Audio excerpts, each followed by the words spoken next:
आज मोरगा 18 सितंबर 2025 वेस्ट थाना सरजानी के इलाके नादन बाईपास अटक पंप के करीब खुदा की बस्ती पुलिस का मुसल्लह डकैत गैंग से मुकाबला। दो तरफा फायरिंग के नतीजे में एक जख्मी मुलजिम और 3 बिलाजरब मुलजिमान गिरफ्तार मुलजिमान की शनाख्त गुल हसन बल लालबेग, बरकत बल अली हसन, लियाकत बल रजा मोहम्मद और औरंगजेब बल खुदा बख्श के नामों से हुई।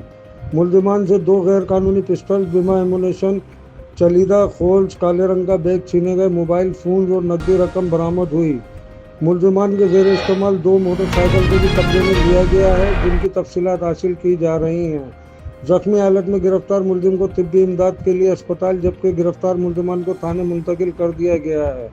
मुलजिमान के खिलाफ ज़ाब्ते की कार्रवाई अमल में लाई जा रही है, जबकि गिरफ्तार मुलजिमान का साबका क्रिमिनल रिकॉर्ड भी चेक किया जा रहा है। Crime reporter Shahid Khan, K6 city news, Karachi.